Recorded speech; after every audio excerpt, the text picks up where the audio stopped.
I also got under the pressure, I have to prepare something. So I did come up with something, and let's see if the internet works. But again, the fact remains that internet might fail, but then your brain, everything is stored here. Like how Mr. Rao did say that something has to be put there, truth or fake. Mic, madam, mic. Close to mic. Thank you. So who's putting it in there? Yes, you have ChatGPT now, which is an AI, which is like building up everything that you say, but who's saying it? Where is it coming from, right? So human touch, human mind, well, there's metaverse, you can talk about multiple things, there's new universe that is forming, but the basic remains is like the human body, all right? So I first want to introduce, like my agenda will be very short.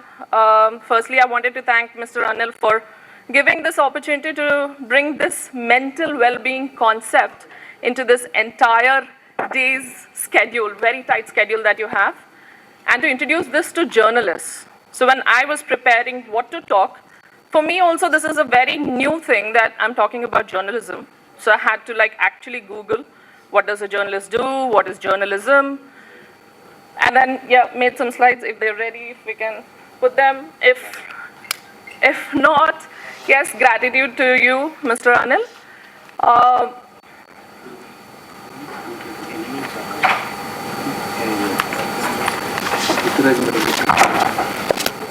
Also, I wanted to thank the Cyberabad police. Just like they say, you know, your safety are concerned. For doctors, your health are concerned. And my presentation, I wanted to start, like I was telling, my agenda was to introduce you to the concept of health. And the concept of health does not become complete only if you talk about physical health, which has been given a lot of importance. But it is a combination of your physical health, mental health, and your social health. So if my slide comes up, you'll see.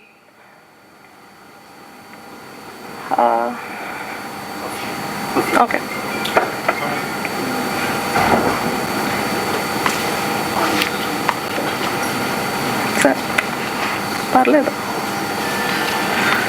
So what's health? Well, I don't have time, so we can't have an interactive session. That is how I would love it to be. But what the World Health Organization states what health is it's a state of complete physical, mental, and social well-being, and not merely the absence of disease or infirmity. अरे तू तो ठीक लग रहा है. Like if you go to somebody and यार थोड़े दिन से मेरे को ठीक नहीं लग रहा, नींद ठीक नहीं आती है, यार सब कुछ ठीक हो जाएगा, तू ज़्यादा सोच रहा है, right? Physically सब ठीक लग रहा है, he's performing well at his job or whatever.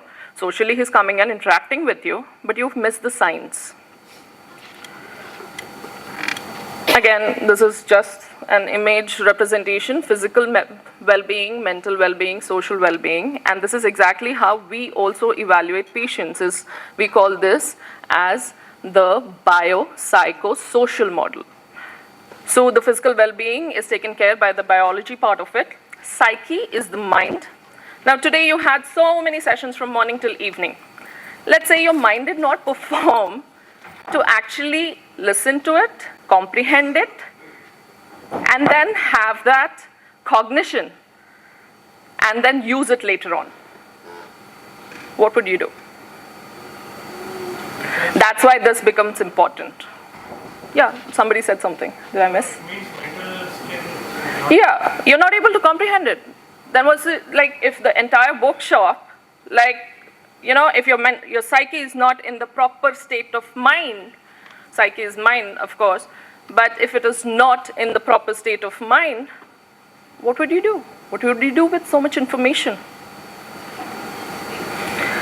That is where this becomes important, and I'm really glad that he put that in the agenda. And like I said, you can't talk about health without talking about mental health. It's physical, mental, and social. So if I have to again give a little description to it, mental health is a state of mental well-being that enables people to cope with the stresses of life. And this is important Because again, like I said, when I was Googling what is journalism, what is a journalist, and just came up one of the top 10 stressful jobs. And yeah, stresses of life, everybody goes through stress. You need to just know how to cope with them. Realize their abilities, learn well and work well, and contribute to their community. That comes to the social part of it. And like they say, health is a basic human right. Health comprises of mental health, so that is a basic human right as well. I'm just cutting short my presentation, which I'm really not liking, Mr. Anil. But I'm helpless because I also understand that you have been sitting here since morning. So coming back to just giving you a little awareness on what health is, we'll get to some workshop I have for you, some things that I want you to do, so that it will help you in your daily activities and also spread some awareness as to when to see a doctor. It is crucial to personal, community, and socio-economic development. 1 in every 5 individuals suffers from some form of mental health illness symptoms. And that's why this is important. Like, how many of us are sitting in this room or this hall right now? And isn't it scary to know just like 1 in 5, like every row, probably one person has the symptom of mental illness. Why is this important? Like, look at the agenda there, the title. Journalism in the digital age is tough. Fact or fiction? How many of you go with fact? Fact, it's tough. How many of you go with fiction? Any other idea anybody has? But right there, to bring up this topic, to say it is tough, a change, a challenge, it is a stressor in your life. And how are you going to cope up with it? Right? That's why, again, this topic, relevance, in today's workshop. Mental health and journalism. Just, I have representative images. I just went on to Google. I didn't want to bother you with a lot of clinical stuff. I was like, what if somebody sitting here is like, I want to see what is mental health and journalism, goes on Google, what do they find? I came up with really good images that you can see. It's like your brain is tortured with so much of news, so much of content that is coming in. And if you look, most of the content, death, dissatisfaction, tragedy, violence, traumatic, negative. And then you have to report this. I mean, I once heard somebody saying, let's imagine you are, and I'll use this term because again, excuse me if somebody's offended, just tell me. If you are sitting in shit, would you start smelling like shit? Of course you will. That's the same way if you are sitting with negativity, wouldn't you give out negativity? That's a challenge. That's a challenge you need to learn how to cope up with. It's not that you cannot learn it. So when I went on Google and searched what is journalism, it said the activity of or profession, Mr. Rao can correct me or add or edit to this, but this is what I found. The activity or profession of writing for newspapers, magazines, or news websites, or preparing news to be broadcast. Very simple definition, I felt it is fine. But the stresses have been going up, why? And like he rightly said, or another speaker did say, Mr. Sai said, it's the culture that has been changing. It's the people who have been changing. So the stressors have been changing. And also when I Googled what is journalism, it said it plays a crucial role in informing the public, holding those in power accountable. First of all, to talk about people in power itself, a common man is like, oh my God, that creates fear and anxiety. So somebody who is doing this job needs to be brave or knows how to deal with his anxieties. Regardless, even if he has the coping mechanisms, life is hitting you with challenges. Sometimes you just break. Sometimes just like your immunity goes down, you have fever, a mental illness pops up. And continuing with the definition of journalism and fostering a functioning democracy. Again, your social responsibility. It helps to uncover the truth. Now, who's going to decide what is truth? Who's going to find it out? Again, a lot of pressure. Trauma. Provide a platform for diverse voices to be able to accommodate all these diversity and to be able to stand there. There was a very good saying somebody had put up. I might not, I mean, maybe it's not quote unquote, but the gist of it was like, I might not be in, I would say, what was the quote Mr. Sai had put? He was like, I might not agree with you, but then I will stand for your voice. So that's like, you know, going against your will also to prove your job. Again, stress, because there's a conflict. We as psychiatrists, we always try and see where the conflict lies, okay? Because once the conflict resolves, there is a lot of calmness that comes in and you can think clearly. So diverse voices and create a more informed and engaged society. So a lot of societal responsibility. And let's say this image. I would request somebody to just say what comes to their mind when they look at this. Okay. I'm not even looking at facts. How I look at it, because yes, you're a journalist, so you will be thinking, where is this image from? And you'll be listening to fake news, that news, this news. But when I have to look at this and a patient comes to me and he's describing me this ghastly image of fire on one side, riots going on, he's lived through that trauma. And he's living through it again and again every day. And I don't know what reports go on, but he again feels guilty for not giving out the truth, or maybe not giving out the entire truth, or don't know what the conflict is. And reports have also stated that you do not have to actually be in the place of trauma to feel it. If you are even interviewing people who've gone through the trauma, you start feeling it. Like, how many times have you felt like, you know, you watch a movie or you're hearing somebody's story and you're like crying? You're hearing somebody's happiness story, you're feeling happy for them. How does leadership work? How does mob psychology work? There's a leader, he says, you follow.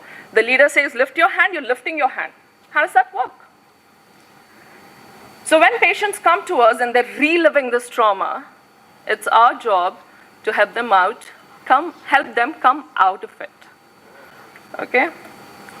COVID-19, another very impressive image. Pandemic that hasn't, I would say, hasn't left us yet, because we still are getting cases of COVID though. The pandemic has gone, but COVID stays, Corona stays. Individual reporter standing there doing his duty, responsibility, fear in his heart, what is happening to his life, trauma, still doing his responsibility, goes back home with a lot of fear. How do we deal with that? A 2020 study by the Reuters Institute for the Study of Journalism and University of Toronto, I mean, you can read that, I just don't want to kill that time, but around 11% reported symptoms of PTSD, that is post-traumatic stress disorder, and 70% suffered from some levels of psychological distress. Lies, truth. Everybody is talking about lies and truth, but there is also something called a myth. So what they say is, this I read somewhere, again, journalists can fact check, I'm not backing something that, but they say truth is everybody's truth. A lie is everybody's lie, but a myth is somebody's truth. So there is that gray area also that the psyche believes in, that the psyche lives in, that the psyche wants to believe or wants to perform for. Okay, so it's not all black and white. It could be, but then, you know, it's marvelous, or I think we just know a very little about how the brain functions, very little. The research is still going on, but whatever little we know, I think we should be able to apply it or use it.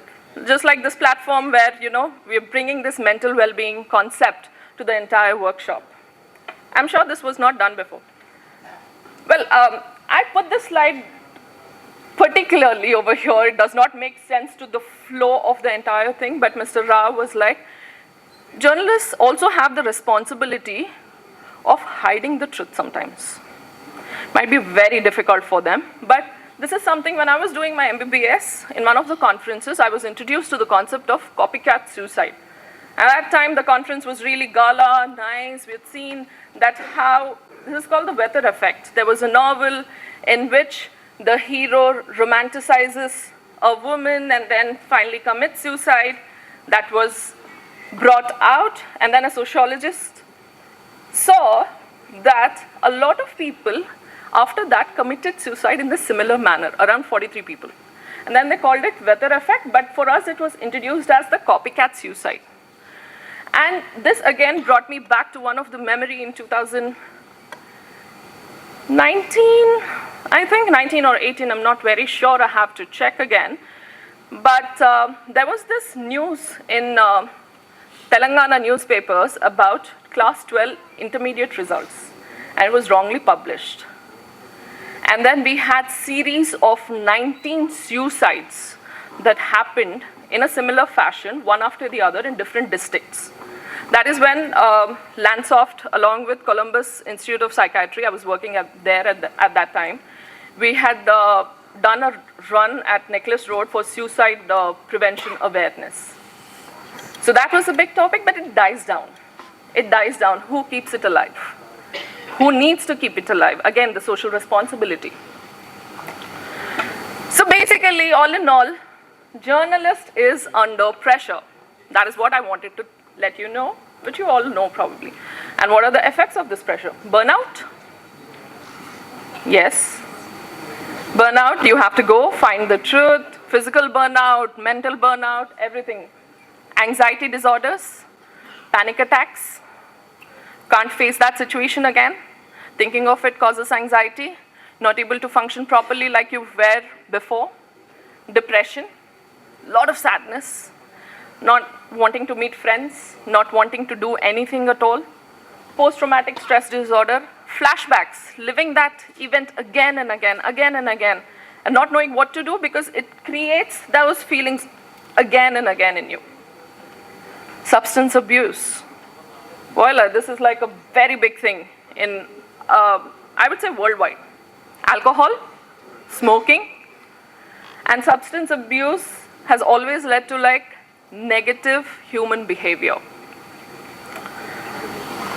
So before we go to ways to maintain good mental health, what I would like to tell you is if you want to identify anybody with, so I would define mental health in like 3 parts. If I have to evaluate, there's a normalcy.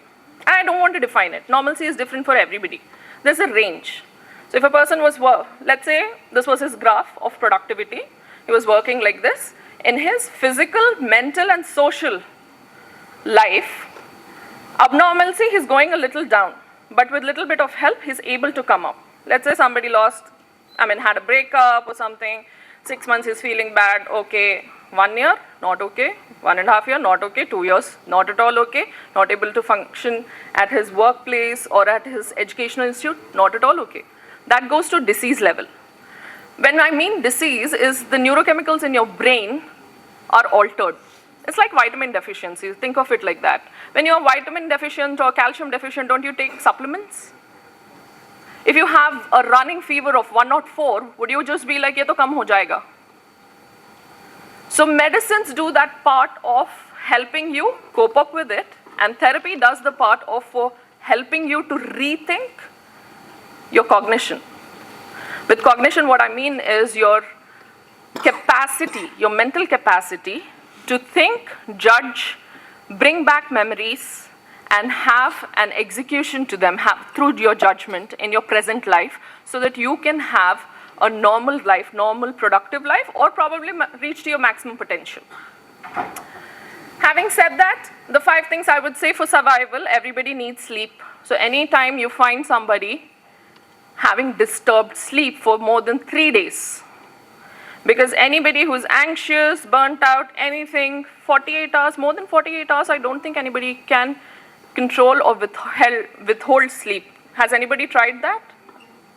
The last time I knew this was called 3rd-degree torture, not letting you to sleep. Sleep, appetite, food habits. If you're eating more than what you used to, if you're eating less than what you used to, there must be some slight change in the way you think. Just think about it. Bowel movement, what goes in has to come out. That's the toxic substances, those have to come out. So if your bowel movement, maybe these days you're regularly constipated, or maybe you are having diarrhea, or you're having alternating constipation and diarrhea. Then the fourth point is sexual desire. Sexual desire is present in all the kingdoms, especially animal kingdom, and is there in humans also.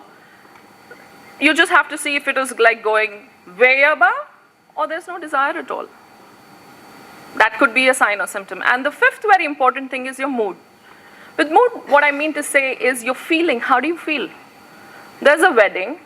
Okay, you had a tough day probably at your work, let's say. Morning you had to report something very traumatic. But evening you come home to your kids. A smile of a kid gives smile to almost everybody, but you're not able to smile. Tomorrow you're going to your friends, maybe you're like sitting and drinking alcohol just to have a good time. You're not finding pleasure in that. You used to like to play some sport, you're not finding pleasure in that.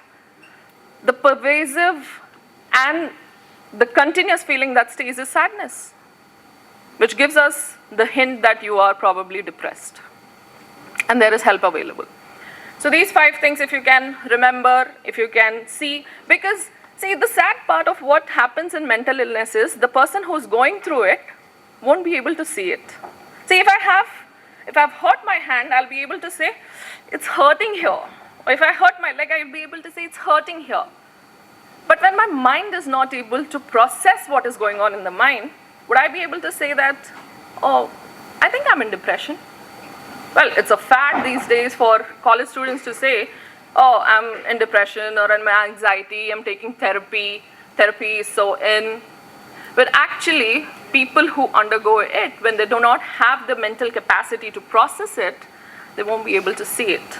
So it becomes our social responsibility, like people sitting next to us, our colleagues, our friends, our family. Just these 5 simple signs. Maybe they need help, maybe some intervention. So now, ways to maintain good mental health. How not to land ourselves into that deceased condition. Again, as I said, sleep is important. Getting enough sleep. How much sleep is good? Well, they say 6 to 8 hours of undisturbed sleep when you wake up fresh is good and healthy sleep for an adult. Eating right and exercising, this everybody knows. I won't get into details again because of lack of time. Taking care of basic physical and emotional needs. Staying connected socially. Stopping to assess how things are going in life. Managing the stresses in life.